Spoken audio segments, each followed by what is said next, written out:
Et en ce mois de décembre, le succès des marchés de Noël ruisselle jusque dans le vignoble, où les viticulteurs profitent directement de ce flux touristique. Mais vous allez le voir, il reste encore à faire pour développer l'œnotourisme au mois de décembre et faire fructifier cette manne. Stéphane Gaudry et Vincent Roy, reportage.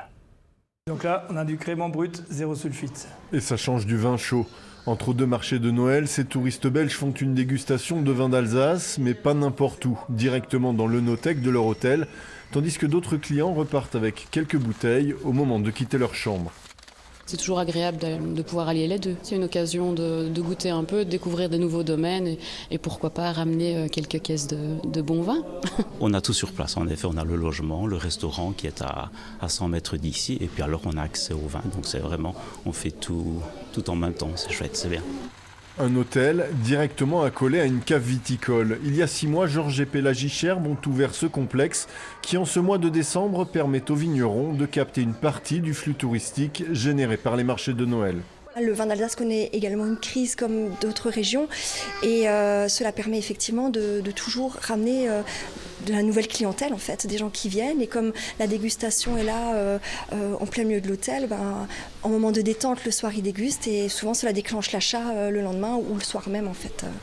Hôtelier et viticulteur, deux activités qui occupent chacune plus qu'un temps plein. Alors pour développer l'œnotourisme, le couple a multiplié les embauches.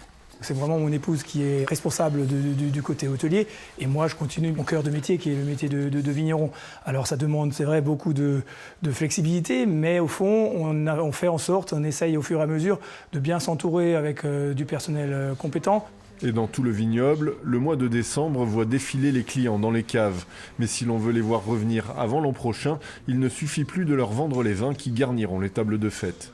On propose notamment des visites de caves agrémentées de dégustations spéciales, accords mets-vins, ça peut être même des soirées gibier ou autre, mais l'idée c'est vraiment de pouvoir profiter sur place de quelque chose d'unique.